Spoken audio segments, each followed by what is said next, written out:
Señor gobernador, bienvenido, muy buenos días. Buenos días, Diana, como siempre un gusto saludarles, como siempre un gusto estar aquí y poder compartir con los ciudadanos que a través de este prestigioso medio de comunicación nos pueden ver, escuchar y tomar también nota de lo que vamos haciendo. Señor gobernador, ¿cuál es la última reunión establecida para acciones dentro de la comunidad de Cuturibía, sabiendo que existe un movimiento en masa, algo parecido de lo que sucedió días anteriores en la comunidad de Sarauza? Sí, bueno, a ver, tenemos este movimiento en masa, efectivamente, como usted lo ha establecido, estimada Diana. Estamos trabajando, uniendo esfuerzos, articulando entre las diversas instituciones públicas, sobre todo, que tenemos relación con este tema. Hemos realizado una reunión en el GAD provincial para ir definiendo varios aspectos que se tienen que ir verificando, ¿no? En primer momento, se han establecido 3 mesas de trabajo para ir definiendo cuáles son las noticias, la información técnica que tenemos que ir trabajando. Entonces, en primer lugar, yo creo que es importante detallar que tenemos diferente información, levantamiento de información en función a este movimiento en masa que se está realizando. Nos teníamos información del geofísico, información de Secretaría de Riesgos, información del propio GAD, tanto provincial como cantonal, y era importante consolidar esa información para ir definiendo cuáles son efectivamente las áreas de afectación, cuáles son los sitios que pueden tener mayor incidencia y con eso ir definiendo el tema. Creo que es importante detallar un punto, es que parte fundamental de este proceso en Cuturibí es necesario tener el acompañamiento de parte de la unidad de riesgos del GAD cantonal de Cantón Pujilí. Sin embargo, teníamos lamentablemente estos inconvenientes que administrativos, se han políticos, exactamente al interior, y eso hacía que no teníamos una persona responsable definitiva que haga el acompañamiento para ir viendo cuáles son las alternativas. Sin embargo, ese evento se ha solucionado, se ha subsanado y se está cumpliendo el trabajo con ellos y ya existe un acompañamiento. Entonces creo que esa es una buena noticia y en función de eso ya hemos empezado a trabajar. Hemos visto, como digo, primero está esta etapa de información, luego tenemos la etapa social y luego la de infraestructura, y se está trabajando ya en estos procesos. Hemos quedado en estos acuerdos y seguimos cumpliendo con la información. Algo que ha sido importante dentro del espacio informativo, dentro de la mesa de trabajo, es que nos comentaban los técnicos que un poco estaban un poco asombrados de cómo este movimiento en masa se va moviendo, para la redundancia. En función, decían que generalmente un movimiento en masa es lineal y nos iban detallando cómo se van suscitando, ¿no? Sin embargo, este movimiento es un poco, genera un poco de confusión a los técnicos, porque dicen que en algún momento es como que se mueve para abajo y como que luego regresa. Y como que luego regresa. ¿Cómo lo van definiendo eso? Ellos han establecido unos espacios a través de unos pingos, podemos decir, como tipo maderas, que los van midiendo la distancia. O sea, les han enterrado en la tierra y con eso van viendo cómo se mueven y cómo van definiendo. Entonces decían, esto es un movimiento un poco complejo, un poco raro, que tienen que irlo analizando de una manera, tienen que estar mucho tiempo, tienen que ir un seguimiento importante y luego van analizando. Entonces esa información es importante, pues da un criterio que no es tradicional, ¿no? Si en movimientos tradicionales se va para abajo y listo, aquí tenemos algo un poco que está moviéndose de una manera diferente y eso es lo que tienen que ir analizando. En todo sentido, en todo contexto, es que se está completamente pendiente del tema, tanto gestión de riesgos y como todas las demás instituciones que tienen que ver con el proceso están pendientes de cómo tenemos que ir trabajando y la importancia del seguimiento de este tema. Pero ahora, señor gobernador, mientras tanto el riesgo es latente pese a este aspecto inusual se puede manifestar. Sin embargo, ¿cuál es el aporte que ustedes han brindado a las familias que sobre todo se encuentran en un lugar sumamente peligroso y que ya se ha identificado que probablemente puedan perder sus viviendas? A ver, ahí tenemos varios trabajos. En primer momento, a través de Secretaría de Riesgos, se han llegado con los diferentes kits importantes, kits de alimentos, kits de vestimenta, kits de también kits de higiene, porque usted recuerda que tuvimos también cuando empezaron las lluvias, tuvimos un deslizamiento, ¿no? Y adicional a lo que tenemos, tuvimos un deslizamiento que sí perjudicó a ciertas familias y con esto realizamos el apoyo. Luego estamos analizando, y por eso digo, esto era fundamental, que nos acompañe el Ministerio el GAD municipal del Cantón Pujilí. Era necesario que trabajemos con ellos. Se perdió mucho tiempo, doctor. Sí, tuvimos ahí un espacio que lamentablemente no teníamos el tiempo, no teníamos con quién coordinar, ahora que ya se lo tiene. Hay que trabajar porque efectivamente ahí tenemos que ver con ellos si existe, por ejemplo, otro sitio, otro espacio donde podrían moverse este grupo de personas, ¿no? Entonces, estamos trabajando en ello. Esas son las informaciones o las articulaciones que se realizaron en la última reunión y seguimos dando seguimiento. Perfecto. Doctor, vamos a cambiar de tema para analizar lo que también se tiene como preocupación en cuanto a las acciones que se muestran en cuanto a la coyuntura local, sobre todo. Días o semanas anteriores conocíamos sobre la posible fuga de una persona privada de libertad. ¿Qué es lo que pasó? ¿Qué es lo que ocurrió? ¿Qué dicen los informes frente a este tema que obviamente fue impedido? A ver, tenemos ahí un evento en el Centro de Privación de Libertad, en el cual tuvimos la novedad de que tuvimos una persona que saltó desde un piso muy alto, ¿no?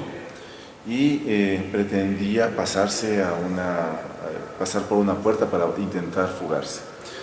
Una vez que ha logrado saltar, efectivamente la puerta se encontraba cerrada, debidamente asegurada, con lo cual inmediatamente fue nuevamente detenido por parte de las autoridades competentes y puesto nuevamente a buen recaudo. ¿En qué pabellón sucedió esto, señor? Es un pabellón de mínima seguridad. Entonces hemos tenido esta información, yo le digo, es una alerta que ha sido inmediatamente solucionada por parte de las instituciones que se encuentran al mando del Centro de Privación de Libertad. Conocemos que tanto al interior como al exterior del Centro de Privación de Libertad es la Policía Nacional la que mantiene el control y está realizando constantes operativos y en algunos momentos también apoyado de Fuerzas Armadas para realizar operativos CAMEX que tienen que ver con armamento, explosivos y demás, y de esa manera se va controlando el proceso. Sí, esta es una novedad y una alerta que ha sido transmitida, sin embargo, como digo, ha sido debidamente controlada. Tenemos conocimiento que ya tras la apertura de la cárcel del Encuentro, diferentes privados de libertad de otros centros a nivel nacional han sido trasladados. Desde el Centro de Privación de Libertad de la provincia de Cotopaxi, ¿cuántos han sido trasladados a esta nueva infraestructura, señor gobernador? Efectivamente, esa información es real. Se han trasladado 16 personas privadas de libertad desde el Centro de Privación de Libertad que se encuentra en nuestro cantón hacia esta cárcel del Encuentro. Entre ellos, y esa siempre fue la disposición de parte del presidente de la República, que sean las personas de alta peligrosidad, de más alta peligrosidad, y entre ellos los líderes de grupos de delincuencia organizada que se encontraban en el Centro de Privación de Libertad asentado en este cantón, lo cual se ha realizado. Tenemos esta información adecuada, que ellos se encuentran ya en este espacio, incomunicados completamente, lo cual sí ha hecho, y esa es la información que tengo del Centro de Privación de Libertad, que tengamos mayor tranquilidad en nuestro Centro de Privación de Libertad. Porque efectivamente ya no se encuentran los líderes, ¿no? De estos los cabecillas. Exactamente. Y eso ha hecho que tengamos esta especie de reducción de riesgo, ¿no? Reducción de riesgo, yo creo que al final la palabra correcta es como reducción de riesgo, y efectivamente eso ha demostrado este espacio. Entonces, es lo que tenemos al momento. He conversado con el director del Centro de Privación de Libertad, me ha dicho que de igual manera están cumpliendo el trabajo y seguirán a la espera de nuevas disposiciones en el caso de que existan, pero al momento se está cumpliendo con el proceso. Teníamos entendido que hay una sobrepoblación de privados de libertad acá, y no únicamente del actual gobierno, señor gobernador, sino que lamentablemente esto ha sido administraciones o herencia de administraciones anteriores gubernamentales. ¿Cómo se encuentra al momento este centro penitenciario? He conversado con el director, como le comento, me ha dicho que más bien estamos bien. Disminuyendo. Exactamente, sí, no hay no tenemos mayor inconveniente, está bastante bien controlado y eso hace que tengamos, como se dice, una relativa calma. Ratificamos, ¿no?, que no hemos tenido mayores incidencias en el Centro de Proyección de Libertad, por ejemplo, desde enero de 2024, que tuvimos problemas graves a nivel nacional, y el Centro de Proyección de Libertad acá se mantiene de una manera adecuada, en la cual no hemos tenido mayores novedades. Con mucha eficiencia se ve también el trabajo del Ejército Ecuatoriano, de la Brigada Patria acantonada sobre todo en nuestro territorio cotopaxense, señor gobernador, cuando realizan operaciones militares en este centro penitenciario. Sin embargo, cada operativo se encuentran dispositivos y un sinnúmero de objetos. ¿Qué es lo que ha podido efectuar la autoridad en este caso para ya evitar que las personas privadas de la libertad tengan estos tipos de beneficios? Bueno, es importante resaltar que no únicamente hacen esos operativos con Fuerzas Armadas, sino también con Policía Nacional. Se hace bastante regularmente este tipo de operativos y efectivamente, como usted dice, lamentablemente encontramos cierto tipo de herramientas tecnológicas, sobre todo, que no deberían estar en manos de las personas privadas de la libertad. Sin embargo, tenemos ahí dos temas que creo que tenemos que trabajarlo. El primero es que efectivamente lo importante es, lo ideal, como siempre decimos, es que no tengamos estos eventos. Sin embargo, si los tenemos, es importante que tengamos la respuesta de parte de los entes de seguridad. Y si los tenemos, los encontramos, inmediatamente se pone en consideración de las autoridades competentes. Y en el caso que esté también tal vez algún funcionario en el mismo sentido, inmiscuido en este proceso, se pone a manos de la autoridad competente. Con el otro tema también le puedo comentar, justo dentro de la información que me ha dado el Centro de Privación, el director del Centro de Privación de Libertad, nos comentaba que está instalándose ya un sistema de... ¿Inhibidores? No, un sistema que nos permita identificar a las personas que entran de un reconocimiento facial. Eso está aplicándose desde la semana pasada. Ya se está trabajando en este proceso. Claro, es un proceso porque tiene que ingresar una base de datos faciales y entonces eso hace que se esté en este proceso. Entonces creo que es un punto importante que se está cumpliendo, se está revisando y con eso seguiremos dando cumplimiento a los diversos puntos de control que son necesarios y dar seguimiento a estos eventos. Perfecto. En esta mañana dialogamos con el abogado Nelson Sánchez Figueroa, gobernador de la provincia de Cotopaxi, y nos permitimos cumplir con nuestros anunciantes en estos momentos. Volvemos enseguida.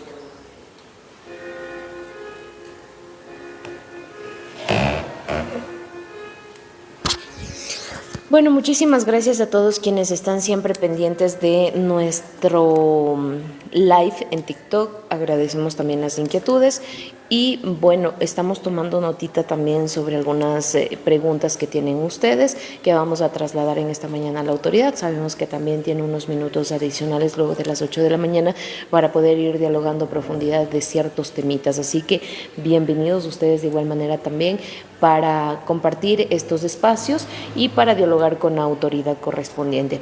Adicionalmente, les doy a conocer que desde diferentes, por cuestiones de preguntas, sobre todo de inquietudes de la población, el día de ayer los reportes que yo doy del INAMI, del Instituto Nacional de Meteorología e Hidrología, INAMI, usted también puede encontrar en las redes sociales para que pueda conocer cómo está la situación climática. Sí, entonces usted va al INAMI y encuentra todos los días el reporte de cómo se va a encontrar la situación climática en el transcurso de los días. Por ejemplo, hoy 16 de diciembre, aún las provincias de la zona centro del país se mantienen en una radiación extremadamente alta, es decir, el color que se encuentra en la mitad del mapa de todo nuestro país, esa corresponde a la zona central de nuestro Ecuador y obviamente si usted va al margen derecho va a encontrar la tabla gráfica con los detalles a qué representa. Entonces, esta inquietud tenían el día de ayer y aprovechando del espacio publicitario que tenemos en estos momentos les doy ese datito, a sabiendas que siempre los que están pendientes de nuestro live tienen esta inquietud. Entonces, sobre ese temita les exponemos eso. Otro aspecto también y lo que Fabiancito nos dio a conocer.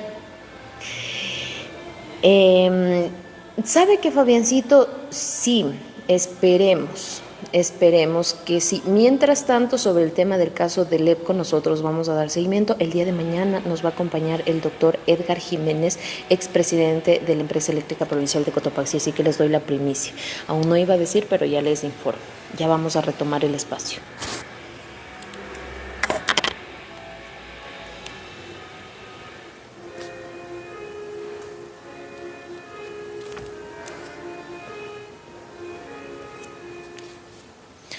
Amables televidentes, reciban nuevamente el saludo y gracias por estar siempre pendientes de nuestra programación y sintonía. Les acompañamos en este su programa, Revelando Hechos, por la señal de TV Color Canal 36. Dialogamos con el abogado Nelson Sánchez Figueroa, gobernador de la provincia de Cotopaxi. Hemos dado a conocer prácticamente lo que sucede dentro del área de la situación del Centro de Privación de Libertad en la provincia de Cotopaxi. Han sido ya confirmado el traslado de los cabecillas de algunas organizaciones delictivas hacia la nueva denominada cárcel de El Encuentro. Cambiemos de tema, señor gobernador, y sobre todo para centrarnos en la localidad de nuestra provincia, en Cotopaxi. ¿Cómo se encuentra la situación de seguridad? ¿Qué es lo que se ha podido establecer a sabiendas que prácticamente se solicitó? Tenemos entendido que su acción cuando el Ejecutivo se mantuvo acá temporalmente fue esa, el darle a fortalecer el tema de seguridad. ¿Se ha podido tener las respuestas a estas inquietudes? Sí, estamos trabajando activamente con todos los cuerpos del Estado, trabajamos con el bloque de seguridad, trabajamos con la Comisión Provincial de Seguridad y hemos dado varios resultados, ¿no? Últimamente, en las últimas semanas, ustedes han visto cómo Policía Nacional ha logrado realizar varias acciones importantes, ¿no? Por ejemplo, en el Cantón La Maná, este proceso de dar de baja un grupo, una célula de una banda que estaba realizando extorsiones y secuestros, y creo que es importante. El tema de diversos golpes en los espacios de personas que se encuentran dedicadas a realizar acciones de tráfico o venta de sustancias sujetas a fiscalización.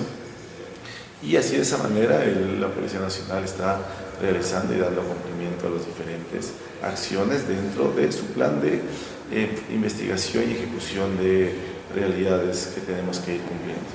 En el Cantón La Tacunga también se han dado estas acciones. Sin embargo, sí tenemos que decir, que lo que es público tampoco podemos decir que no es así, que tenemos algunos inconvenientes en diferentes tipos de delitos, ¿no? La delincuencia común. Sí, bueno, tenemos diferentes tipos de delitos. Por ejemplo, efectivamente el tema de robos a viviendas y robo de vehículos y accesorios, y también motocicletas son cifras que hemos tenido en un momento en la provincia. Y entonces de eso es lo que la Policía Nacional, una vez que tiene identificado, y creo que es importante también decirlo eso, tiene claramente identificado con herramientas tecnológicas, con información necesaria y adecuada, en donde tienen los puntos donde se puede realizar, los horarios donde se comete la mayor cantidad de delitos. Y entonces de esa manera se va cumpliendo con las diferentes acciones que se van realizando, ¿no? Entonces Policía Nacional tiene identificado eso, sabemos un poco por dónde tenemos que tomar mayores resguardos, mayores decisiones para ir dando resultados. Pero en cuanto a la seguridad, señor gobernador, ¿cuál es el contingente, el apoyo que han brindado las diferentes municipalidades a través de sus direcciones de seguridad ciudadana, en el caso del municipio de La Tacunga? Sí, también es parte importante, ¿no? La seguridad, como usted dice, la seguridad ciudadana, tenemos que trabajarlos en conjunto. La seguridad es un trabajo en equipo, es una corresponsabilidad de las diferentes instituciones públicas, y eso es lo que estamos pidiendo, el trabajo en conjunto. Hemos articulado con las diferentes instituciones, con las diferentes unidades, y creo que tenemos que seguir cumpliendo con esta expectativa, ¿no? En algunos puntos, por ejemplo, sí es necesario contar con el contingente, sobre todo en el Cantón La Tacunga, de movilidad. Ahí tenemos que trabajar adecuadamente. Hemos realizado algunos operativos en conjunto y nos dan buenos resultados, ¿no? Entonces creo que eso es lo que tenemos que ir cumpliendo. Entonces, en conjunto tenemos que ir dando respuestas. Efectivamente, a veces tenemos un poco de no una articulación adecuada, pero estamos cumpliendo. Lo que estamos esperando también es ya terminar el proceso de interoperatividad entre las diferentes salas de vigilancia que tenemos. Como usted conoce, existe un acuerdo ministerial en el cual todas las salas que tienen, por ejemplo, de biovigilancia, que tienen los GATS municipales o parroquiales, tienen que interoperarse, es decir, conectarse a la sala del ECU 911. Estamos en ese proceso, está bastante adelantado. Por ejemplo, quiero decir que ese proceso ya se cumplió con el Cantón Pujilí y es bastante efectivo, ¿no? De lo que teníamos, una cámara del ECU 911 que estaba en el Cantón Pujilí, ahora contamos con 18 cámaras que se puede revisar porque está realizando esa interoperatividad. ¿Pero quiénes realizan el monitoreo de estas cámaras o sigue siendo potestad del ECU 911 en la provincia de Tungurahua? No, a ver, tenemos una sala espejo en nuestra ciudad y desde aquí se realizan la videovigilancia. ¿Es para toda la provincia la sala espejo de la Tacunga? Sí, claro. Como le digo, tenemos todas las diferentes cámaras en diferentes cantones y también lo que estamos haciendo es realizando esa gestión en conjunto con los diferentes GATS para que también nos permita ingresar a las diferentes cámaras que tienen los GATS. Por ejemplo, lo hemos cumplido. En la Tacunga tenemos diferentes cámaras que son del propio ECU 911 y con eso se trabaja. Estamos en el proceso para que se incorporen las cámaras del GAT municipal del Cantón La Tacunga. De igual manera está trabajando con el GAT municipal del Cantón Salcedo, de igual manera, y ahora también estamos, como le digo, ya hemos tenido una respuesta del GAT municipal del Cantón Pujilí, en el cual ya se realiza el proceso. Tenemos personal de Policía Nacional que se encuentra, también de Fuerzas Armadas que ha estado presente, también personal de los cuerpos de bomberos que también se encuentran presentes, y en algunos casos específicos también personal de salud, también tenemos personal de movilidad. Entonces, como le digo, yo he estado presente en algunas acciones importantes que he realizado en el ECU 911 y puedo constatar, como le digo, antes de tener la información de Pujilí, por ejemplo, que teníamos una cámara, era complicado ver porque lo vimos, justo teníamos un evento en el Cantón Pujilí y únicamente lo pudimos revisar con una cámara de edificio. Una vez que tuvimos esta interoperatividad, ya teníamos mucho más cámaras poder ir revisando las acciones, ¿no? Entonces, se está cumpliendo, creo que es importante detallar este trabajo, seguimos insistiendo que nos apoyen las diferentes municipalidades. También ya se conversó con el municipio de La Maná, también está en ese proceso, y seguimos adelante. Eso es parte del Consejo Provincial, del Comité Provincial de Seguridad, y con eso vamos a trabajar. Señor gobernador, el teniente coronel Santiago Razo, quien se encuentra a cargo de la ciudad de La Tacunga en cuanto a la Policía Nacional, manifiesta y se ve el ímpetu que tiene en retomar el tema de la organización barrial entre los vecinos, entre las comunidades, para establecer de pronto esas reuniones donde se fortalezca la seguridad. ¿Se ha podido ir avanzando? ¿Cuál es el contingente que ha brindado la gobernación para esta iniciativa que nuevamente se retoma, quien es la autoridad de la Policía en Tacunga? Sí, a ver, tenemos una buena articulación con Policía Nacional, hay que decirlo. Todavía me encuentro muy satisfecho de ese trabajo en conjunto que realizamos con Policía Nacional y con Fuerzas Armadas. Estoy en constante comunicación con las diferentes autoridades, con las cabezas y también con los diferentes oficiales, dando este seguimiento, ¿no? Puedo decirle, ayer participé en el relevo del mando en la Brigada Patria. Sin embargo, yo había tenido una reunión ya previa con el nuevo comandante, en días anteriores, ya para ir delineando el camino por donde tenemos que ir, ¿no? Nos ha dado bastantes buenos resultados de trabajar como bloque de seguridad.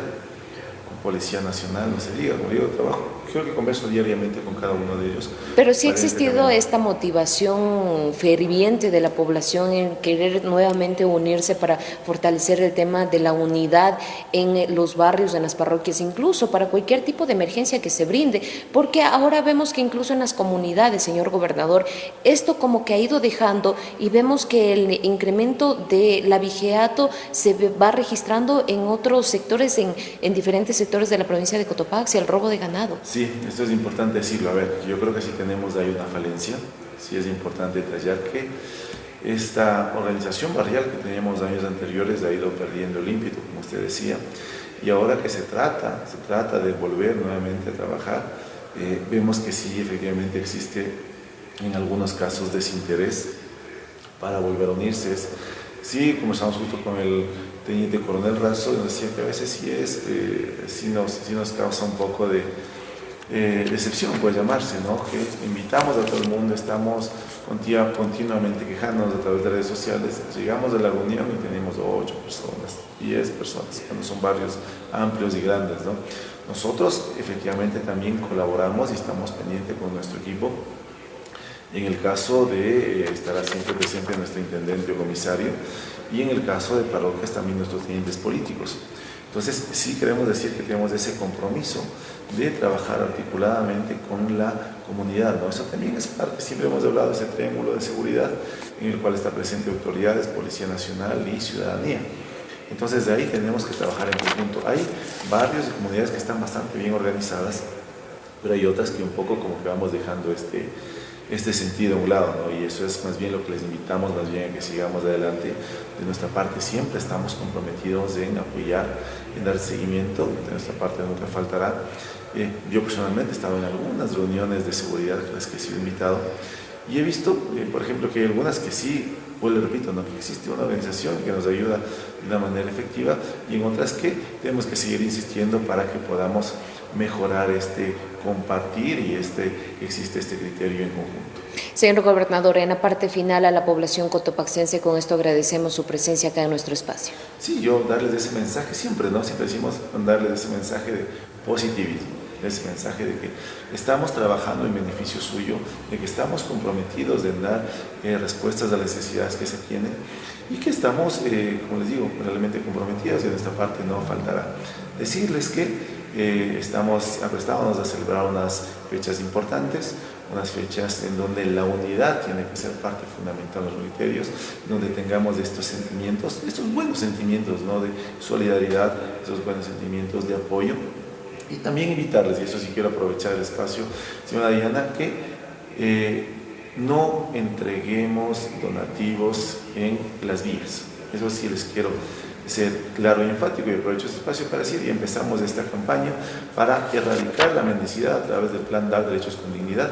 Y eso sí, les pedimos, ¿no? Que entendamos que en el dar este tipo de donativos en las vías, primero pone en riesgo a las personas y luego estamos fomentando la mendicidad que no es adecuada, que no es correcta, porque además tenemos organizaciones lamentablemente en donde vemos que están aprovechándose de esto para tratar de tener donativos y luego venderlos, ¿no? Luego utilizarlos en cosas. No sabemos el destino. Entonces, eso es lo que tenemos que ir utilizando a los niños para sacar esa parte afectiva que tenemos, de esos buenos sentimientos que tenemos, generar este sentimiento de pena, podemos decirlo, y no es lo correcto. Entonces, sí queremos invitarles en estas fechas, más bien, hagámoslo. Si tenemos ese buen corazón de querer dar una donación a estos chicos, hagámoslo a través de las instituciones oficiales. El Ministerio de Desarrollo Humano, a través de sus cuentas, tiene claramente identificado los sitios donde podemos donar, y también es importante decirlo, ¿no? Evitemos sanciones, porque el pararse a donar en sitios prohibidos generan sanciones pecuniarias. Entonces, esa invitación queremos decirlo, y de parte de nuestra, de parte del Gobierno Nacional, de parte del Presidente de la República, Daniel Noboa, sí mandamos este mensaje de esperanza, de positivismo siempre, de que sigamos adelante, sigamos trabajando. Muchísimas gracias. La intervención en esta mañana del doctor Nelson Sánchez Figueroa, gobernador de la provincia de Cotopaxi. Amables televidentes, el día de mañana aquí en este espacio estaremos dialogando con el doctor Edgar Jiménez, expresidente de la empresa eléctrica provincial de Cotopaxi, para seguir dando este seguimiento sobre la empresa. Estamos también a la espera de que nos confirmen que nos pueda acompañar en este espacio el señor ingeniero Cristian Erazo, liquidador de la empresa eléctrica provincial de Cotopaxi. Nosotros estaremos siempre pendientes para poder llevar a ustedes la mejor información a través de este complemento que hacemos a través de Revelando Hechos. Con esto nos despedimos, les deseamos un excelente día. En nuestro TikTok Live nos quedamos unos minutitos adicionales con autoridad. Un excelente día para cada uno de ustedes. Pasen bien.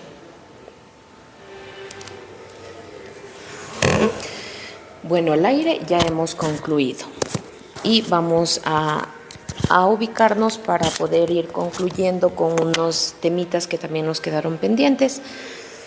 Mi querido doctor Nelsito, nos deja el micrófono, por favor, para retirarnos, porque ya tenemos que salir de aquí, dejar nuestro kiosquito oficial y trasladarnos al alternativo.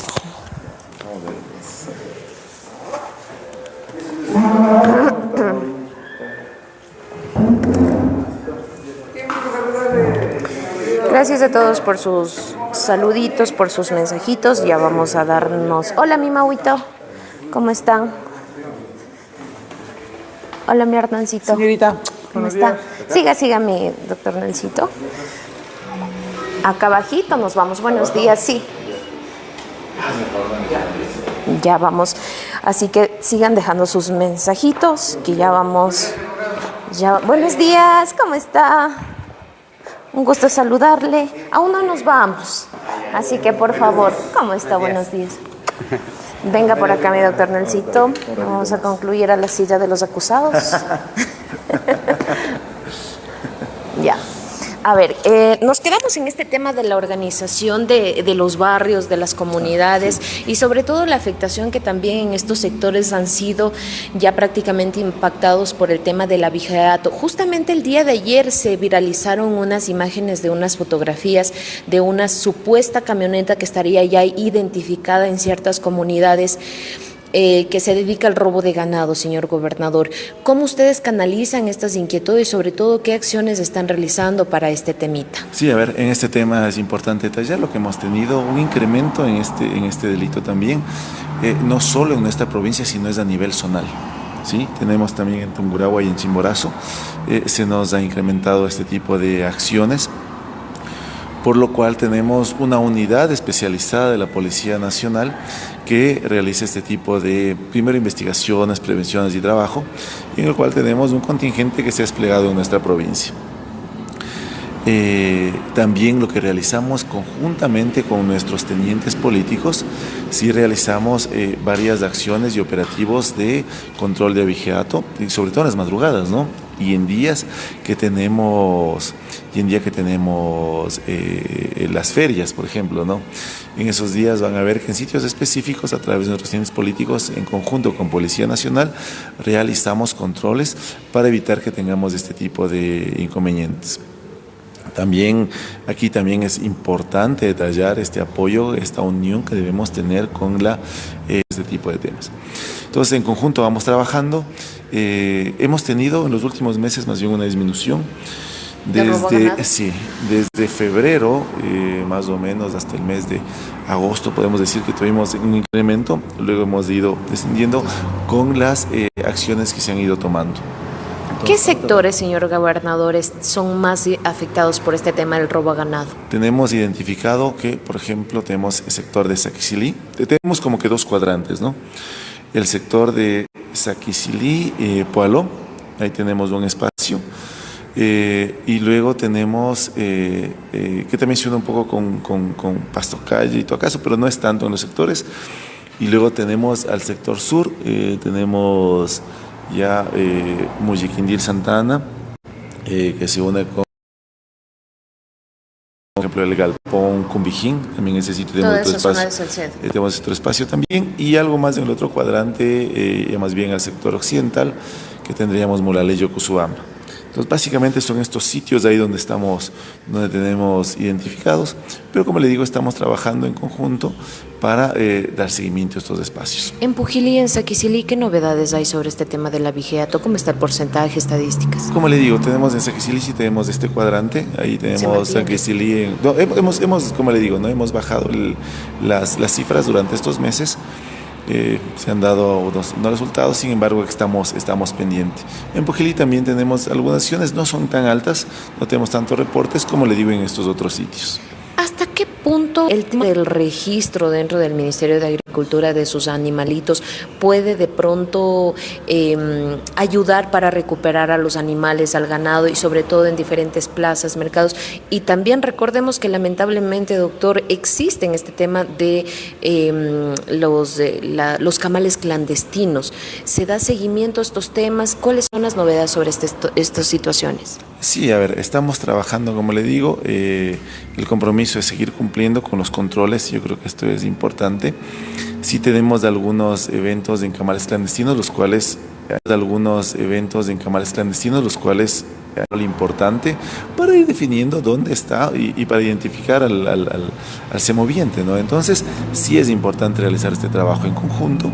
Eso les digo que tenemos que trabajar de manera articulada con las diversas instituciones para dar respuestas y evitar estos inconvenientes. Pero sí nos ayudan estas acciones. ¿Cómo se puede de pronto fortalecer este tema o hacer una campaña para las personas que posiblemente no conocen de este tema del arreteo, del registro? Incluso de alguna manera decirles que esto va a ayudar y esperemos que las estadísticas vayan disminuyéndose, reduciendo, doctor, sobre el tema del robo a ganado que preocupa mucho al sector rural. Bueno, nosotros trabajamos, como le digo, ¿no? El proceso lo hacemos, también es parte de lo que estábamos conversando, ¿no? Que sí les invitamos a mantener reuniones, por ejemplo, en las parroquias rurales, sobre todo, con los residentes políticos, con la policía, con los funcionarios del MAG, para dar el seguimiento y para dar los lineamientos sobre estos criterios. A veces, lamentablemente, como decimos, no comparecen a las reuniones, pero sin embargo estamos trabajando. Desinterés. En algunos casos sí, en otros, como le digo, más bien es al contrario, existe mucho interés y existen comunidades muy bien organizadas que nos permiten dar este apoyo, este seguimiento. Entonces, lo que les invitamos es, toda esta información que tenemos, hay dos formas, ¿no? Nos podemos acercar a la tenencia política, conversar con nuestro teniente político en territorio y también conversar, y a través del teniente político, conversar con el funcionario del Ministerio de Agricultura y Ganadería, para dar este seguimiento a las acciones que podemos dar. A veces vemos que lo que usted dice, ¿no? Muchas personas tal vez no conocen estos criterios, estas acciones que podemos ir dando y como que nos quedamos ahí sin dar un seguimiento, ¿no? Entonces, hay que conversar con los funcionarios, hay que hacerles trabajar a los funcionarios también para que nos vayan dando estas respuestas. Muchos dirán de pronto, pero eso un etiquetado nada más que lleva el animalito. ¿Es fácil, difícil retirarlo esto de pronto manualmente? No, ahí sí usted un trabajo articulado. Como le digo, ahí tenemos que conversar directamente con los funcionarios del MAGA para que nos vayan diciendo cómo es el proceso específico y que nos ayude a controlar estas acciones. Bueno, sobre ese tema estaremos también dando seguimiento para la situación, sobre todo para los ciudadanos y ciudadanas que estaban pendientes sobre esta situación, pero también hacer un llamado a la unidad para ir retomando este tema de la organización barrial, comunitaria y demás, que esto nos hace bien para que, insistimos siempre en nuestros programas, para que la delincuencia no nos encuentre de pronto dispersos, individualistas. Eso nos sigue afectando. Señor gobernador, entre otros temas quisiéramos conocer cuál es su punto de vista de lo que está sucediendo en la empresa eléctrica provincial de Cotopaxi. A ver, hemos ya tenido algunas reuniones con el señor Cristian Erazo, presidente ejecutivo con funciones de liquidador, quien de una manera bastante adecuada y técnica ya establecido, y creo que fue muy bueno, con todos los medios de comunicación, una hoja de ruta, cuál será el camino para quitar esta determinación de parte de la Superintendencia de Compañías de declarar en disolución y liquidación a la compañía. Existe un criterio legal por el cual, si no se han presentado durante 2 años balances, las empresas en general, las empresas que están bajo el control de la Superintendencia de Compañías, llámese sociedades anónimas limitadas, sociedades anónimas simplificadas, entran en un proceso de disolución y liquidación, que es un proceso por el cual se tiene que regular esta información, ¿no? Como le decíamos, es un tema de forma, es un tema formal que efectivamente, al no haber cumplido con los requisitos, genera una consecuencia. En este caso no se han presentado durante algunos años, no son más de 2 años que no se ha presentado la información, y en este proceso se ha designado a través de los accionistas de la empresa eléctrica de Cotopaxi a una persona, a un nuevo representante para que cumpla con este proceso. Entonces, es importante decirlo, ¿no? Y es importante decirlo, no es que dentro de este proceso ya la empresa eléctrica va a desaparecer. No es así, va a dejar de prestar el servicio. No es así, ustedes ven que siguen cumpliendo el trabajo, que siguen realizándose acciones, y lo que hay que hacer es regularizar lo que no se ha hecho. Y existe una hoja de ruta, que creo que es muy importante, ha sido presentada al directorio de la compañía, y con esa hoja de ruta entendemos que hasta marzo o abril ya tendremos subsanado esta falta de presentación de documentación, y con eso nuevamente se tendrá en estado normal a la compañía y se podrá seguir cumpliendo con las acciones que se necesitan. Entonces, Veo que existe un compromiso de parte del señor presidente, sí, presidente ejecutivo con funciones de liquidador, que tiene una hoja de ruta, que existe un criterio para seguir trabajando, para seguir dando seguimiento. Lo tiene claramente identificado cuál es la situación. Hemos realizado, por ejemplo, estuvimos la semana pasada en La Maná conversando con el GAD municipal del Cantón La Maná para diferentes acciones y respuestas que requieren los GATS. Y entonces eso quiere decir que estamos viendo un trabajo más bien comprometido de parte del nuevo presidente, y eso hará que subsanemos o logremos subsanar más bien muy rápido, esperamos, dentro de que cumplan los plazos, para seguir con este proceso que tiene la empresa eléctrica. Estamos cumpliendo diferentes acciones, por ejemplo, y el tema de esto tenemos que trabajarlo y lo seguimos haciendo.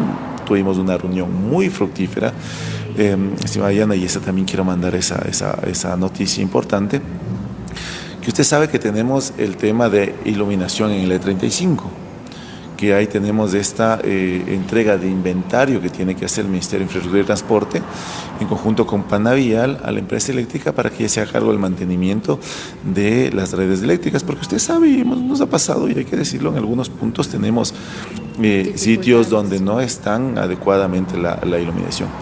En este proceso, hoy tenemos que conversar sobre ese tema para realizar este proceso de trabajo efectivo y ya cumplir de una vez con este camino. La semana pasada, hace 2 semanas ya nos reunimos con el Ministerio de Infraestructura y Transporte, justo el 6 de diciembre, el Ministerio de Infraestructura y Transporte, con los funcionarios del Ministerio de Ambiente y Energía, sus secretarios, todo el equipo de la empresa eléctrica para una respuesta, y estamos bastante bien encaminados, así que esperamos dar ya una buena noticia en estos días. Bueno, señor gobernador, para cerrar este tema de la empresa eléctrica provincial de Cotopaxi, en el transcurso de nuestros programas hemos dado seguimiento, dialogando incluso con expresidentes, y manifiestan que lamentablemente fue una dejadez de pronto no tener funcionarios alineados a su compromiso de trabajo dentro de la empresa, irregularidades que de pronto tendría que aclarar la autoridad. Usted en estos momentos cumple la función de gobernador de Cotopaxi, pero eso no le quita de que siga siendo un abogado de los tribunales del Ecuador. Usted, como profesional en esta rama, ¿considera que los expresidentes de la empresa eléctrica provincial de Cotopaxi sí deberían de pronto tener algún tipo de sanción ante estos desbalances que prácticamente en estos momentos pone a la empresa en estas condiciones? A ver, legalmente, como le digo, hablamos, como usted me dice, Diana, sigo siendo abogado. Efectivamente, una de mis especializaciones es en derecho societario, que es justo el punto en el cual estamos tratando. A ver, existe responsabilidad al momento que se hizo o se dejó de hacer algo mientras se cumplían funciones. Y ese creo que es un criterio natural en el derecho societario, en el cual sí pueden haber consecuencias, determinar en qué periodo no se cumplieron con ciertas acciones o decisiones, y sí puede existir una responsabilidad ahí, porque efectivamente si en el periodo que usted tenía las funciones de presidente ejecutivo en el cual debía cumplir, como por ejemplo parte fundamental de las funciones de un administrador de una compañía es tener la información contable, que es justo esto que estamos hablando, y contable, y además de una contable real, para ir determinando por dónde tiene que ir la compañía, ¿no? No hablemos de la empresa eléctrica, lo hablamos en general, ¿no? Cualquier compañía tiene que saber qué inventario tiene, cuánto tiene en caja bancos, cuáles son los activos, cuáles son los pasivos, cuál es el patrimonio, y eso lo va a ir identificando un balance. Y entonces esa información fundamental es responsabilidad, hay que decirlo, responsabilidad en primer lugar del representante legal, llámese en este caso presidente ejecutivo, llámese gerente general en otros casos, llámese como el que sea, el representante legal conforme la ley de compañías y generalmente los estatutos de la compañía es la persona que tiene que entregar esta información correspondiente a los accionistas. Por eso, cada año, y dice la ley, que hasta el primer trimestre del año tienen que presentar los informes económicos para saber cómo está la compañía, ¿no? ¿Cómo va a funcionar? Exactamente, entonces le tienen que decir, a ver, por ejemplo, si usted se reúne en junta de accionistas, decir, a ver cómo vamos. Entonces, sí puede existir, hay una responsabilidad, como le digo, porque en el periodo, si no se hizo, ahí podrá haber una responsabilidad. Ahora lo importante es, vamos finalizando el proceso primero hay que cerrar este proceso, tenemos que subsanar estas observaciones que ha emitido la Superintendencia de Compañías. Vuelvo y repito, tenemos ya una hoja de ruta claramente identificada que hay que exigir que se cumpla. Para eso están en primer lugar los accionistas, porque es importante decir que es una empresa, una compañía, una sociedad anónima. Entonces tenemos accionistas. El primer accionista es del Ministerio de Ambiente y Energía, pero también tenemos accionistas de diferentes GATs municipales y también el GAT provincial.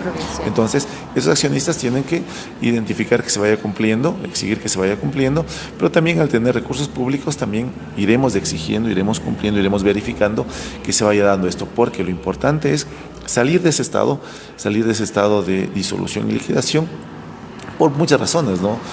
Por muchas razones, primero la razón legal y por un tema de criterio jurídico, ¿no? Vuelvo y repito, como le dije otra vez, es un tema en sí no es tan complicado como podría ser otra causal, ¿no? Por ejemplo, otra causal de disolución y liquidación es que no tengamos, dentro de 2 años, por ejemplo, no tengamos pérdidas de más del 50%, por ejemplo. Eso no se ha dado en este caso. Que puede llegar a que quiebre la empresa. Obvio, claro, por eso es que se entra en ese proceso para tratar de subsanar. O sea, este proceso es un espacio donde nos permite revisar el problema y subsanarlo. Entonces, estamos en este punto. Como le digo, es un tema de formalidad, de que nos ha entregado la información y hay que subsanarlo. Entonces estaremos muy pendientes de que se vaya cumpliendo la hoja de ruta claramente ya delineada y trabajada, y con eso salir de este espacio. Luego de este espacio, seguir con el proceso. Señor gobernador, una de las inquietudes, porque obviamente sabemos que la designación del actual liquidador es por parte del Ministerio de Energía, como usted lo ha manifestado, al ser un accionista mayoritario dentro de la empresa eléctrica provincial de Cotopaxi.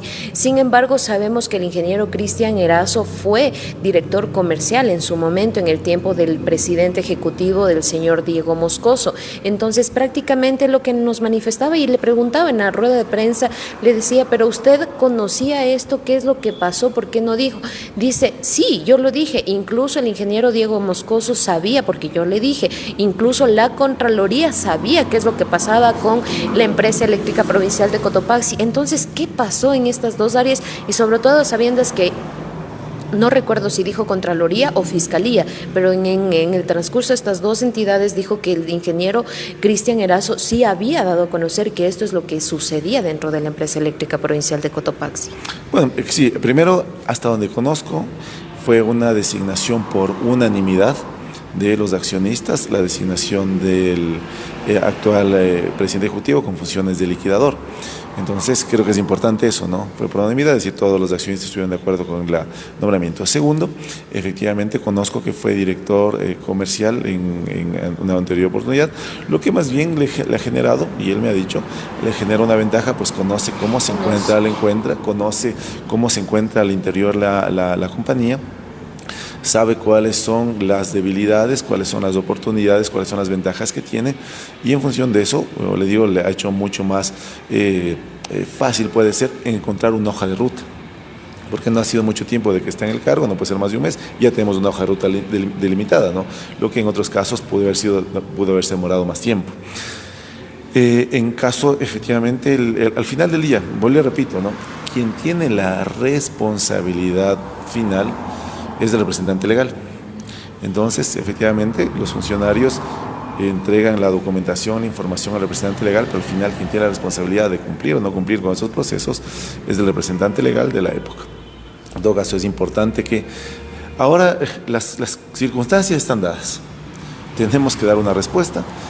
La primera parte, creo que lo fundamental es dar regular esta acción, y luego de eso ya efectivamente tendrán que ver los responsables de por qué se llegó a este espacio. Insisto, señor gobernador, con el diálogo con expresidentes de la empresa eléctrica nos manifestaban que ese perfil de liquidador no existe dentro del esquema de la empresa eléctrica y también dentro de las leyes que regentan todo este tema. Sin embargo, a sabiendas de esto, prácticamente como esta denominación de liquidador no podría ni distribuir el recurso económico, presupuesto despedir personal, incrementar personal, pero ya se lo ha hecho. A ver, más bien ahí creo que estamos confundidos. Le repito, así lo voy a hablar como abogado. El perfil del liquidador lo determina la ley de compañías, claramente identificado. Y lo dice con mucha definición. Existe un capítulo específico que habla de este tema, de la disolución y liquidación, cuáles son las funciones que tiene que cumplir este perfil. Por el contrario, más bien el perfil del liquidador tiene que hacer eso, ¿no? Ir liquidando las acciones que tengan inconvenientes, ¿no? Entonces, el liquidador tiene las funciones de representante legal, asume todas las funciones de representante legal, más otras funciones específicas que el cargo le establece. Entonces, bien puede hacer lo que se han realizado, más Entonces, bien muy se natural. que está en el marco legal de sus Muy funciones. muy natural lo puede hacer, porque esas son las funciones que tiene que hacer.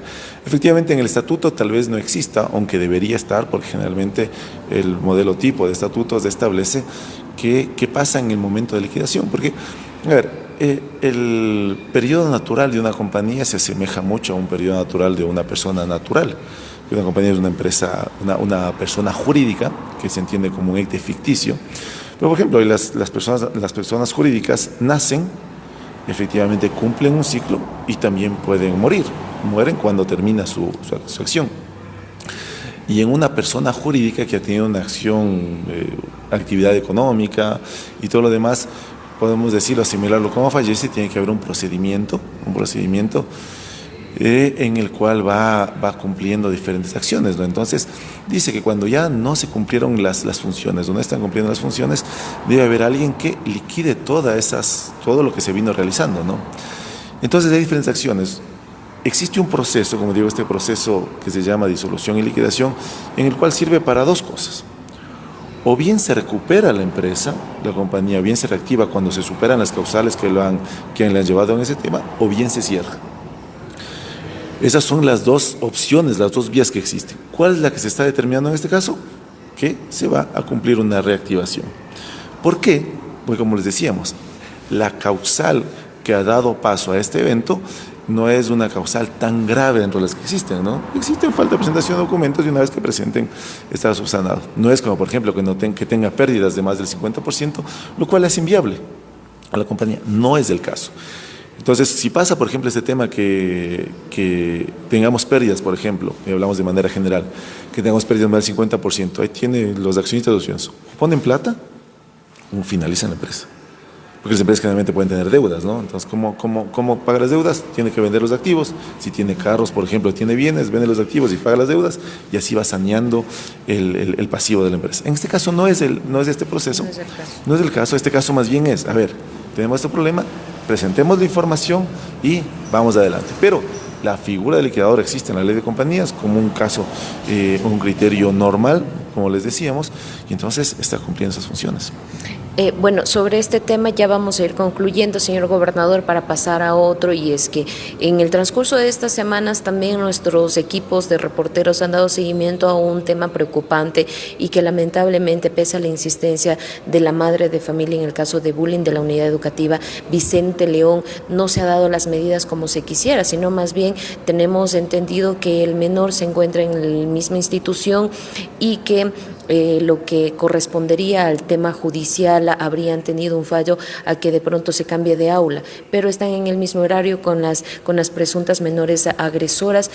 ¿Qué es lo que se tiene conocimiento por parte de la gobernación a través de los diferentes distritos, señor gobernador? Conocemos y a través de estas mismas transmisiones sabemos que no sería el único caso y que preocupa lamentablemente que en personas de tan corta edad ya exista o ya se genere este tipo de violencia en los establecimientos educativos sobre todo. A ver, en este caso específico tenemos que decir que tenemos un protocolo, ¿no? Y tenemos igualmente, que hablamos de la anterior, una normativa claramente establecida por dónde podemos realizar las acciones o hasta dónde se tienen los límites para cumplir con esas acciones. En este proceso se activaron todos los protocolos de parte de la unidad educativa en conjunto con las direcciones, con los DECES, y se realizaron todas las acciones. Existe una resolución, que es importante detallarlo, de la justicia, ¿no? La cual establece cuáles deberían ser las acciones que tiene que tomar la unidad educativa. Entonces eso quiere decir que ya tenemos una resolución judicial que es una justicia especializada para este tipo de casos, en el cual establece, como usted decía, estimada Diana, cuál es la acción. Dentro de la acción que he establecido es que estas, unas de las tres personas involucradas en este tema, dos deberían irse a otro tipo de aulas para que no estén en contacto. Pero tenemos que entender que primero esa es, como usted decía, son niños, ¿no? Son niños en los cuales se tiene que tomar medidas correctivas. No podemos, y eso no va a pasar, y hay que decirlo claramente, que puedan, por ejemplo, expulsarles a las Menores, niñas. agresores, presuntamente. Imposible. ¿Por qué? Porque la ley no lo faculta.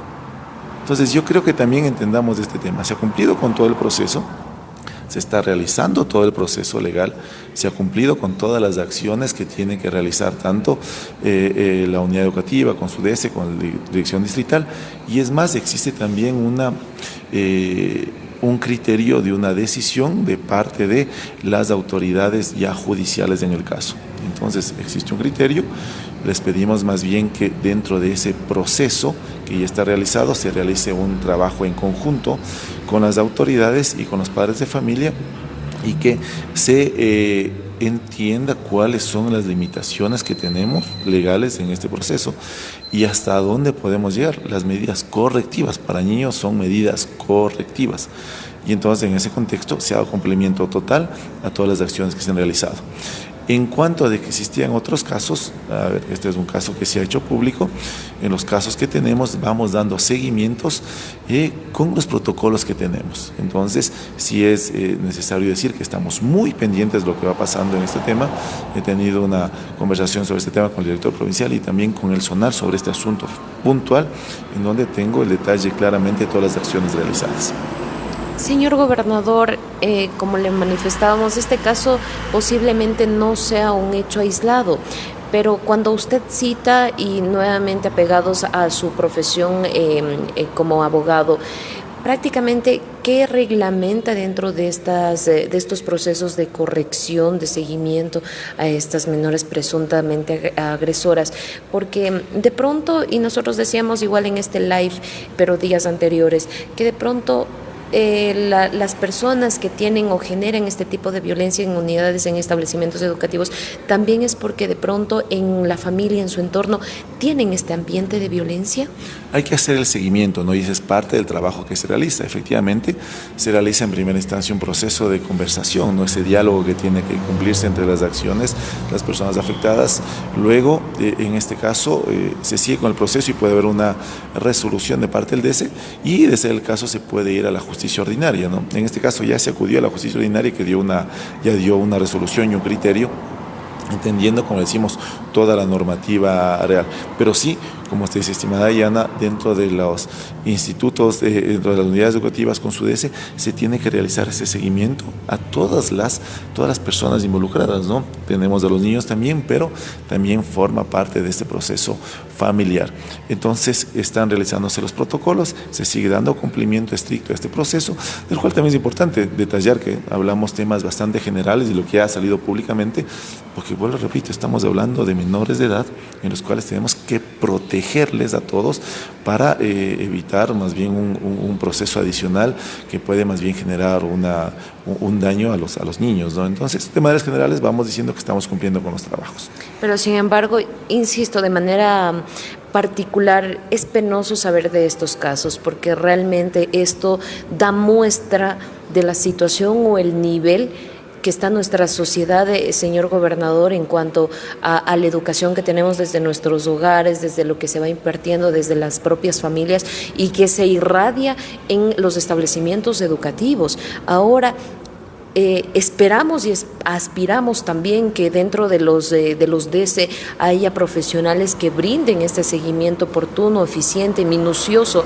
a lo que está sucediendo en estos establecimientos educativos. Estamos dando ese seguimiento y, como le comento, yo tengo conocimiento del tema, estoy muy empapado del asunto y voy a seguir dando seguimiento. Es el trabajo que tiene que hacer Gobernación de articular y revisar que se vayan cumpliendo con los procesos. Entonces, en este caso, al momento, Como le comento, justo el día de ayer tengo un reporte claro de todas las acciones que se han tomado y voy a seguir revisando que se dé cumplimiento con el tema. Efectivamente, como decía ya, también tenemos este proceso a nivel social que tenemos que irlo trabajando también, que tenemos que ir también dando respuestas para que evitar que esto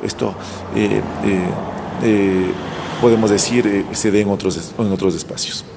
Señor gobernador, concluimos este temita. Vamos con otro. El día de ayer le tuvimos acá de igual manera en este escenario, señor gobernador, así que por favor asimile el tiempo que debe tener para cubrir la inquietud de nuestra población cotopaxense a través de este espacio.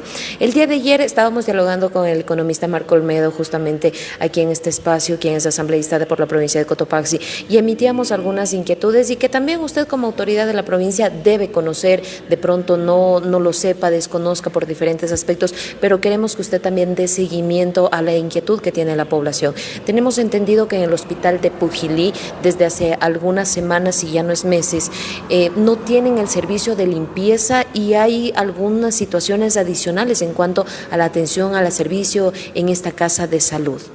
Vamos a darle seguimiento. Sí, estoy pendiente de todas las acciones que tenemos en diferentes sitios. Inmediatamente voy a ponerme en contacto con las autoridades correspondientes para dar una respuesta a este tema. Además de este caso, ¿qué es lo que sucede en el tema del área de salud en las diferentes casas y establecimientos? En su momento, doctor, también usted daba un seguimiento minucioso de que en el IES Latacunga brinden el servicio adecuado como tal. Eso prácticamente se ha reflejado, pero como que lamentablemente el personal, los funcionarios, incluyendo ciertos, porque no todos, a todos podemos poner en el mismo saco, como dicen, hay algunos galenos que lamentablemente ya no quieren definitivamente brindar el servicio con vocación, con eficiencia. Frente a esos casos, ¿qué es lo que se ha podido realizar? Estamos pendientes del tema, usted sabe que existe a nivel nacional, ¿no?, este Consejo Nacional de Salud que nos permite tomar decisiones específicas, en los cuales, por ejemplo, una de ellas ha sido que se centralice la compra de medicinas para entregarlos a los diferentes establecimientos. Estamos pendientes de este tema. Damos el seguimiento, si siempre estamos pendientes, si tenemos algunas alertas, inmediatamente conversamos con las diferentes autoridades y vamos dando el seguimiento. En todo caso, sí es un tema que desde la nacional se van dando directrices y vamos cumpliendo con esos procesos. En todo caso, yo creo que al final del día también es importante dar buenas noticias. Por ejemplo, estamos en repotenciación de 5 centros de salud en el cantón Latacunga, en el centro de salud de Alaques, Poaló, la 11 de noviembre, Toacaso y Belisario Quevedo. Estos se están repotenciando con una inversión importante que llega aproximadamente al $1.000.000, con el cual vamos a tener mejores espacios para dar mejores servicios. Entonces estamos trabajando en ese espacio. Estamos por inaugurar también la repotenciación del Centro de Salud de Las Pampas, que también es adecuado. Entonces podemos decir que también en infraestructura estamos dando este seguimiento. Sin embargo, sí seguimos también alertas y preocupados de dar este servicio. Como usted decía, a veces tenemos un problema de servicio, ¿no? Es un poco más el tema de que existen funcionarios que no dan ese servicio de calidad y calidez, y es lo que tenemos que dar ese seguimiento y es lo que seguimos realizando. Y no podemos descartar que en otras provincias, señor gobernador, incluso hay médicos, y que recordemos que en el tiempo del anterior Consejo Administrativo del IES despidieron a profesionales, a médicos, a un médico específicamente, por no haber entregado medicina que sí había en esa casa de salud. ¿No ha existido casos similares de pronto acá en Latacunga? ¿Cómo se han canalizado las denuncias de los afiliados del seguro de Latacunga? Creo que sí, fue público también, que estuvo aquí el expresidente del directorio, doctor Lama, y cuando hicimos el recorrido por el hospital del Instituto de Seguro Social, vimos esa novedad. No, antes de que haya salido, ya salió aquí. Tuvimos esa misma novedad, que habían visto que se entregó medicamentos que teníamos al momento, ¿no? Y se mandaron a comprar. Entonces, ese mismo día fueron destituidos. Sí, ese mismo día fueron despedidos, entiendo que 2 funcionarios que estaban ahí. Entonces, se tomaron las correcciones en ese momento, se tomaron las decisiones. Ahora, esperamos la visita al nuevo presidente del directorio, una vez que había aceptado la renuncia del presidente Lama. Esperamos nuevamente dar ese seguimiento en este proceso, porque creo que es importante lo que se hizo, ¿no?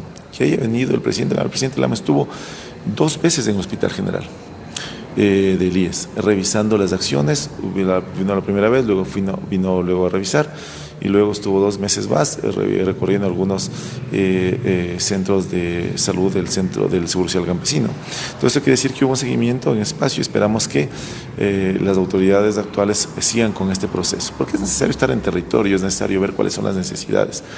Y entonces en este proceso se realizaron estos aspectos y seguimos con este sentido. Doctor, doctor Nelsito, si se da algún tipo de seguimiento a los médicos, a los galenos de las diferentes casas de salud para conocer en primera instancia sus temas profesionales, su entorno familiar, de igual manera, porque obviamente sabemos que según nuestro entorno nosotros podemos desempeñarnos ya sea en el área de salud u otros. Entonces, ¿cómo han dado seguimiento frente a estas situaciones para conocer incluso que de pronto una denuncia no sea aislada al comportamiento o a lo que se conoce de un profesional en la rama de salud? Cada espacio tiene su unidad de talento humano.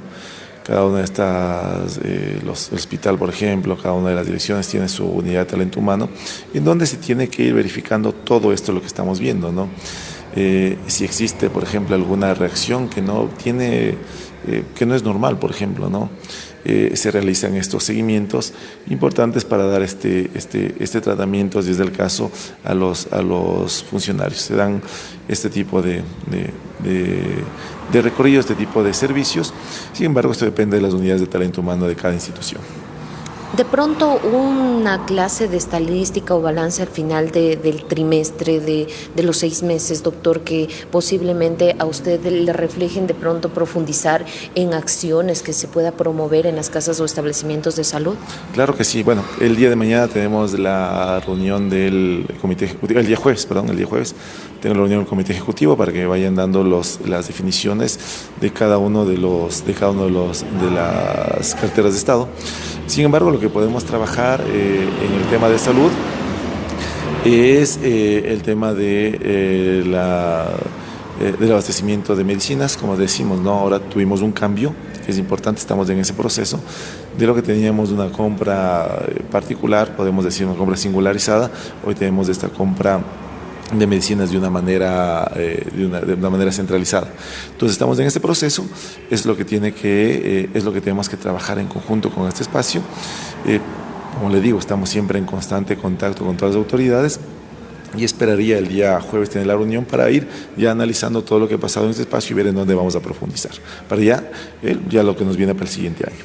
Bueno, estaremos pendientes sobre ese tema. Vamos a dar lectura a un mensaje que nos hacen llegar, señor gobernador, a través de este espacio. Recuerden, para quienes nos siguen, para quienes siempre están pendientes de interactuar junto a nosotros, este espacio y sobre todo las inquietudes que nosotros emitimos es obviamente con el respeto que caracteriza a quienes están enlazados a este espacio, por obviamente quienes estamos al frente de la pantalla, ¿de acuerdo? Doctor PC Oficial dice, por favor, alguien que nos ayude con los traficantes de tierras desde San Felipe vía Pujilí, señor gobernador. Vamos a verle este proceso. A ver, ahí hay un tema que hay que trabajar en conjunto con la municipalidad, porque no se olvide que el tema de uso de suelo es competencia exclusiva del municipio de Latacunga. Ellos son los que tienen que definir quiénes son los propietarios de los bienes y dar una respuesta. Bueno, hay que trabajar esto en conjunto con municipalidad. Para ir complementando este tema de salud, por el señor Alex Guanotuña nos dice que de pronto en los centros de salud, hospitales, no hay medicinas, doctor. ¿Cómo ustedes han podido verificar esto? Porque, insisto, lamentablemente hay algunos médicos en diferentes casas de salud que yo no sé, o sea, ¿qué pretenden? Que se quedan teniendo los medicamentos, las medicinas en los centros de salud, en los hospitales, y eso ya es confirmado. Así que también llamar la atención a la población a denunciar este tipo de casos, porque obviamente no es que, y siempre que sucede, de pronto el señor gobernador va a algún lugar, hay medicamento, en el mismo día que está de visita imprevista en esa casa de salud, luego ya no hay. Entonces, no sé qué es lo que sucede, qué es lo que pasa con los profesionales que realmente se ponen en esa situación. No es que van o están afectando al gobierno, están afectando la salud de la población, de los ecuatorianos y de las ecuatorianas, señor gobernador. Sí, estamos, a ver, en este tema, como les digo, no estamos en un proceso en el tema de medicinas, sobre el tema de esta compra centralizada de medicinas, donde estamos ahí cumpliendo con este proceso, vamos a verificarlo y efectivamente si no hay, que nos digan en dónde y vamos, revisamos, analizamos, ese es el trabajo que tenemos que cumplirlo y con una denuncia específica sí dar seguimiento a este proceso. Entonces estamos al momento, hemos visto que estamos cumpliendo con este tema y al momento sí existirían el abastecimiento, sin embargo, como le digo, estamos en esta compra centralizada y que va llegando la medicina. Bueno, señor gobernador, otro de los temas, bueno, este tema del hospital de Pujilí ya notó la autoridad que va a dirigirse a este espacio para ver qué es lo que sucede en el hospital del Cantón Pujilí como tal. Y bueno, los saluditos también para el señor gobernador que recibimos. Muchísimas gracias a todos quienes están siempre pendientes del tema del abigeato. También, mi querido Josecito, ya hablamos. Muchísimas gracias por estar pendientes. Recuerden que este live empieza a las 7:20 alrededor de ese tiempo para ir tomando en consideración estas inquietudes que ustedes tienen y sobre todo para establecer diferentes aspectos de los temitas que vamos abordando. Señor gobernador, vamos ya a ir concluyendo también este espacio y quisiéramos saber qué es lo que está realizándose en la vía E30, vía Latacunga, Pujilí, La Maná. Por favor. A ver, ahí tenemos dos temas, ¿no? El primero es importante el tema de Sarabuxia. Ustedes saben que tenemos que cumplir con esa variante, un compromiso que ha realizado el Ministerio de Infraestructura y Transporte. Se está cumpliendo el proceso. Esto viene con fondos de un multilateral, que es el Banco Mundial, y con él se va a dar el seguimiento. Entonces, estamos en este proceso, esperamos que ya se convoque a este proceso público para ya elegir al contratista para que se empiece a trabajar en este tema. Ya se han realizado todos los informes. O sea, primero hicimos recuerda que hicimos todo este proceso en la comunidad de revisar que estén de acuerdo, de verificar que estén de acuerdo. Se realizó toda esta socialización. Una vez que se estuvo de acuerdo, toda esa documentación se envió al Banco Mundial, a Washington. Ellos revisan, analizan y una vez que se han cumplido todos los requisitos, se aprueba o no se aprueba. Lo importante es decir, está aprobado el proyecto, ya se han realizado todos los informes requeridos de parte del Ministerio de Infraestructura y Transporte, con lo cual se estaría únicamente a la espera ya de sacarlo a concurso público o licitación, podemos llamarlo. Esta contratación no va en función de la ley de contratación pública, porque no es una contratación que realiza una unidad estatal. Porque no son fondos del Estado ecuatoriano, sino fondos internacionales. Y entonces se está en este proceso, se está por llamar a este concurso y una vez que tengamos el concurso, tengamos determinado quién gana el concurso para iniciar el procedimiento en este caso. Segundo, en trabajos conforme de una manera articulada, es decir, en concurso con el GAD municipal del Cantón La Maná, está realizando, y le agradecemos mucho al GAD municipal del Cantón La Maná, que de manera conjunta él está realizando ahora un rebacheo en el sector que va desde La Maná hasta Quevedo. Está realizando este rebacheo que nos servirá para evitar una gran cantidad de huecos que se tenía ya. Se empezó el trabajo, luego tuvimos un proceso de déficit de asfalto que usted conoce. Y luego ya una vez que se tiene, el GAD municipal está realizando este proceso, lo repito, trabajando en conjunto. Quien está realizando el señor alcalde se ha puesto al frente de este espacio y trabajando en convenio con el Ministerio de Infraestructura y Transporte. El señor alcalde de La Maná, trabajando en convenio con el Ministerio de Infraestructura y Transporte, está dando una respuesta que nos viene, que beneficia a la población de este espacio. Entonces, está cumpliendo con eso. También hemos conversado con el Ministerio de Infraestructura y Transporte, ha dicho que va a realizar una intervención a esta vía y estamos a la espera que nos den una respuesta sobre cuándo podremos pasar este trabajo. Señor gobernador, en los mensajes que recibimos insisten en que de pronto la atención en cuanto a las casas de salud, y hacemos un paréntesis porque también queremos complementar este tema de la vía, hace falta muchas cosas en las casas de salud. De pronto una línea, un canal, para que puedan ustedes de manera directa recibir estas inquietudes de la población cotopaxense. Sí, lo podemos hacer a través de nuestras, bueno, primero en la gobernación, sin problema, ¿no? Sí, pueden acercarse sin problema. Nos dejan, sí, siempre es conveniente que nos dejen un documento, ¿no? Porque luego... Para dar seguimiento formalmente. Exactamente, porque inmediatamente, ¿qué es lo que pasa, no? Y eso también hay que detallarlo. A veces solo vienen, nos conversan y hacemos el seguimiento como tenemos que hacerlo, pero es de manera verbal. Si me dejan un documento estableciendo claramente punto, razón o todo lo demás, yo lo que hago es remito a la autoridad competente que me dé un informe detallado sobre el tema. En la gobernación, señor gobernador. Sí, con mucho gusto. Un informe. Entonces, presento un informe detallado del tema y si efectivamente existe solución, está muy bien, revisamos y lo verificamos. Si vemos que no existe una solución, con que no es adecuado, que no es creíble, porque a veces pasa eso, ¿no? No porque no seamos médicos, no es que vamos a tener lógica, ¿no? Y a veces nos dan decisiones o nos dan contestaciones que no son lógicas. En ese momento, lo que se hace es, inmediatamente yo pongo en conocimiento de la autoridad competente, que son sus superiores, y se toman las decisiones para dar respuesta a estos temas. Entonces, con mucho gusto hacemos este canal y este camino. En el Centro de Salud de Chuquilán de Sichos nos manifiestan que estaría pasando esto, señor gobernador. Inmediatamente voy a pedir un reporte a través de mi jefa política, no digo, hacemos estas invitaciones, en este momento que me den una respuesta y me den un criterio y yo con eso pido información. Bueno, el tema de las citas médicas, de los turnos, también nos dicen del IES Latacunga, que lamentablemente, y sí, y ahí sí lo constato, señor gobernador, no hay cómo acceder a un turno con especialistas a través del call center. ¿Cuál es la alternativa para quienes estamos ya más de 3 meses intentando acceder a estos turnos? Sí, ese es un tema complejo, es un tema que viene a nivel nacional, ¿no? No es que es un tema puntual de nuestra provincia, es un tema a nivel nacional que estamos tratando de darle una respuesta. En los casos específicos, cuando existe algún inconveniente ya muy ya necesario y que es súper importante, ahí conversamos directamente con los funcionarios para dar una respuesta en este camino. En este caso, ¿no es preferible de pronto volver a acceder a un turno haciendo turnito en la mañana, señor gobernador? Como le digo, ¿no? Ese es un tema, una disposición a nivel nacional. De pronto una propuesta, plantear esto vamos a revisarlo. Tenemos que hablar nuevamente con el director, con el nuevo presidente del directorio para dar este criterio. Esto es, como usted dice, es una propuesta que, como usted dice, a veces era como que más fácil, ¿no?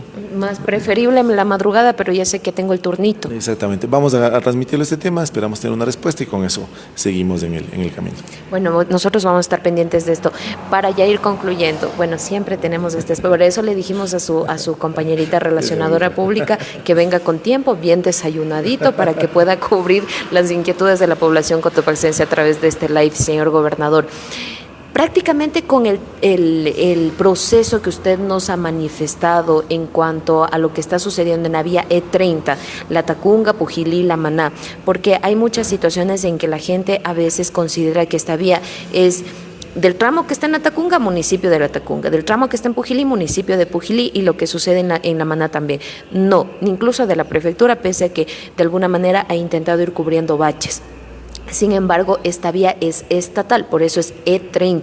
Entonces, usted ya nos ha manifestado, nos ha detallado cuál es el proceso para tener esta intervención, que sería prácticamente completa, señor gobernador, la estructura como tal, pero como que sí va a tener que pasar más tiempito para poder ver reflejada el mantenimiento que amerita y sobre todo trabajos complementarios, señor gobernador, porque vemos que cunetas en algunos tramos no hay, si hay, pues están obstaculizados y demás. De pronto, primero un proyecto, una planificación para saber cuál es la situación geográfica por donde cruza esta E35. La E30, a ver, sí, 30, perdón. Como decíamos, sí, efectivamente, yo creo que hay que ser muy claros, ¿no? La E30 desde el redondel de Pujilí, hasta La Maná, hasta Quevedo, es responsabilidad del Ministerio de Transporte y Obras Públicas, que es el responsable, ¿no? Entonces, por eso es que se han realizado articulaciones y estamos muy agradecidos, como decimos, con los gobiernos seccionales autónomos, tanto con el provincial, que por ejemplo en el tema de Saraúcha tuvo un trabajo muy arduo y efectivo que nos ayudó a generar esta variante por la cual se está transitando el día de ahora, con quien también hemos realizado mantenimientos en conjunto, también con los diferentes GATS parroquiales y cantonales, por ejemplo. Entonces vemos que ese trabajo articulado da efectos, ¿no? La ministra de Gobierno ha dicho que hay que tender puentes. Yo creo que aquí en Cotopaxi hemos tenido bastantes puentes y nos han dado resultados. Luego, también repetimos y agradecemos nuevamente al alcalde de La Maná, quien ha hecho este trabajo en la vía que va desde La Maná hasta Quevedo. Al ingeniero Hipólito Carrera. Sí, al ingeniero Polo. Estamos muy agradecidos también porque vemos, él está cumpliendo este espacio, trabajando de manera articulada y dando una respuesta que nos está ayudando a dar un beneficio a la población. Entonces, estamos en este punto. Tenemos ahora a Sarausha, que tenemos este espacio que a través del Banco Mundial también se va a dar una respuesta en este espacio. Sin embargo, como decimos, aquí lo que hemos conversado con el ministro de Transporte y Obras, ministro de Infraestructura y Transportes, es que deberíamos trabajar en una solución integral a esta vía y es un trabajo en conjunto. Estamos en este proceso, es un criterio que se lo ha mantenido. Y seguiremos viendo, como estoy diciendo, tenemos que ver diversas acciones. Hemos realizado diferentes acciones. Habían 2 sitios específicos en La Maná que teníamos, por ejemplo, en la vía teníamos comido una parte de la vía, ¿no? Eso ya se trabajó, ya se hicieron los muros de gaviones, los muros de ala y con eso también se han presentado, hemos puesto estas, desde un rato se puso estas tachas luminosas para definir en dónde tenemos los problemas más importantes y eso nos ayuda para dar un mejor servicio en este espacio. Entonces, sí se ha trabajado, se ha intervenido, como le digo, lo ideal es hacer una intervención completa a la vía y esto es un trabajo que lo tenemos que realizar junto con el Ministerio de Infraestructura y Transporte. Bueno, estaremos pendientes y sobre todo que como lo que da cuenta el Instituto Nacional de Meteorología e Hidrología INAMI, señor gobernador, se viene una prolongada sequía, no sabemos hasta qué punto porque sabemos que el INAMI también emite sus informes específicamente hasta máximo 72 horas, pero sabemos que después hay la actualización de información y demás, sin embargo vamos a estar pendiente de aquello. Ya en la parte final, señor gobernador, estamos por concluir este 2025, se han cumplido las propuestas, las metas establecidas como autoridad y sobre todo, ¿qué es lo que se tiene previsto en cuanto a plan de contingencia para los últimos feriados prácticamente y el primero de 2026, que sería Año Nuevo? Claro, a ver, sí, hemos trabajado. El compromiso que ha sido y que nos cumplimos y lo pusimos desde el día que el presidente de la República firmó el decreto designando, hemos cumplido ese compromiso de trabajo incansable en beneficio de la ciudadanía.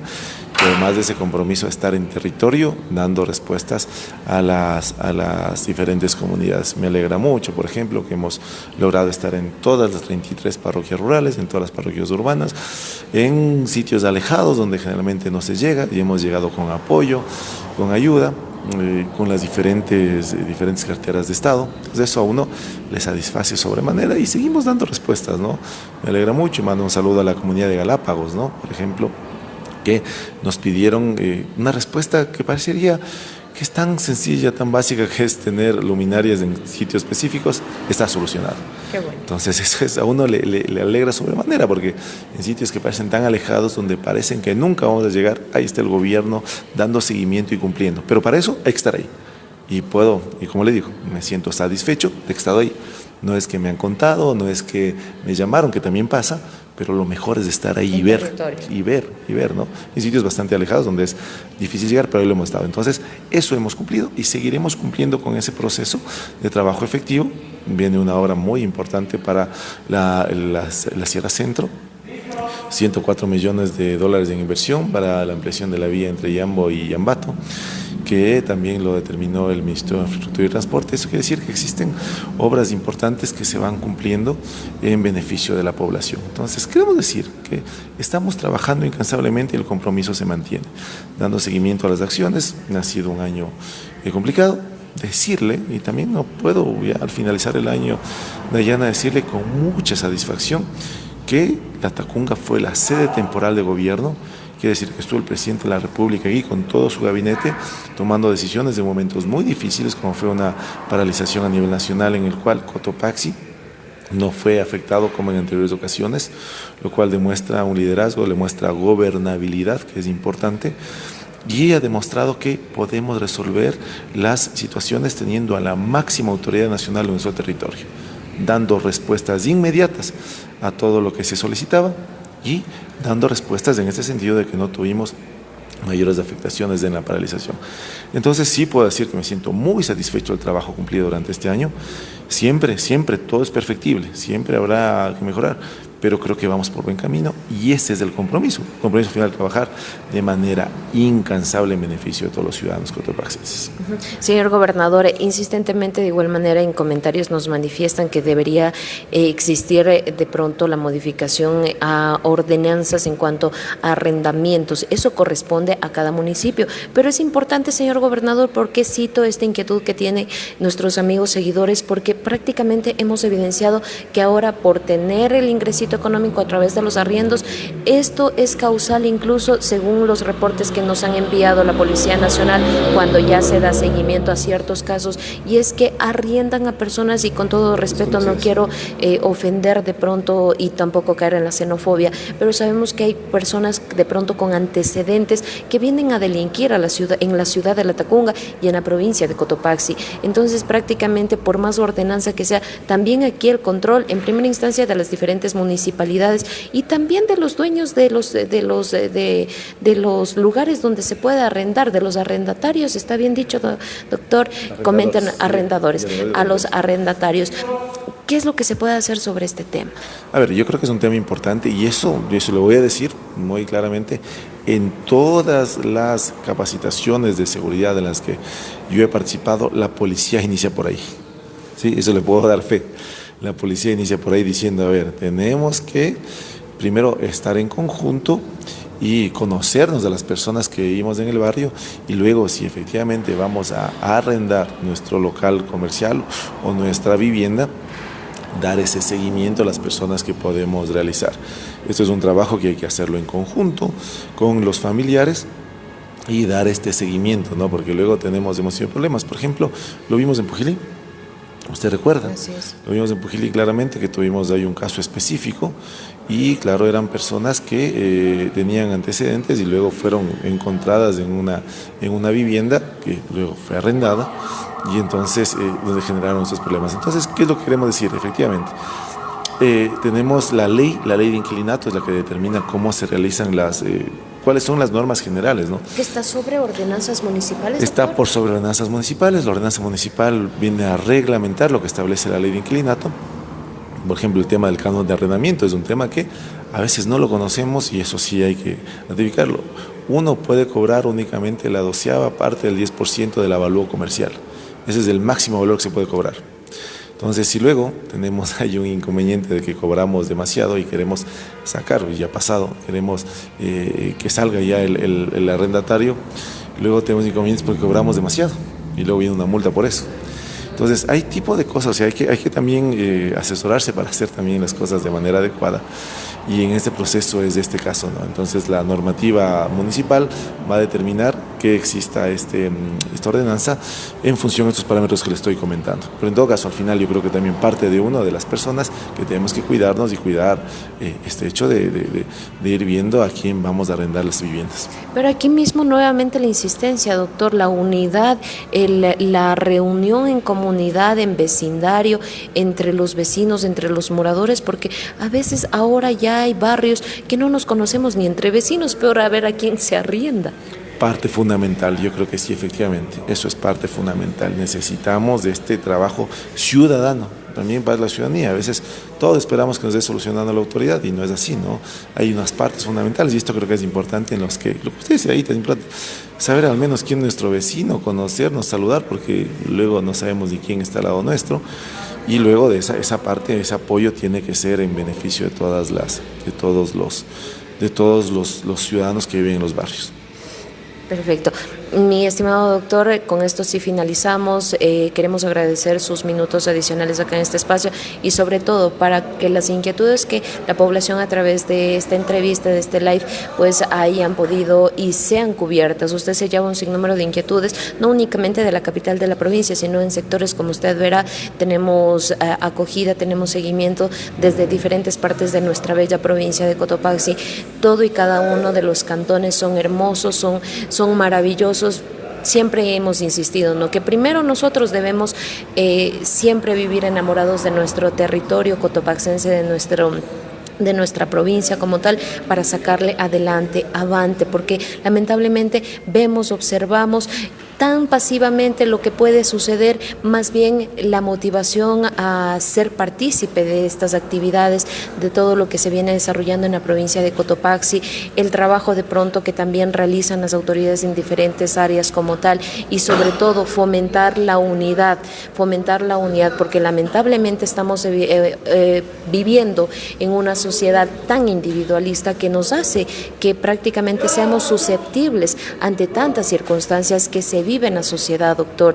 Si tenemos casos de inseguridad, no, al vecinito le robaron, qué pena.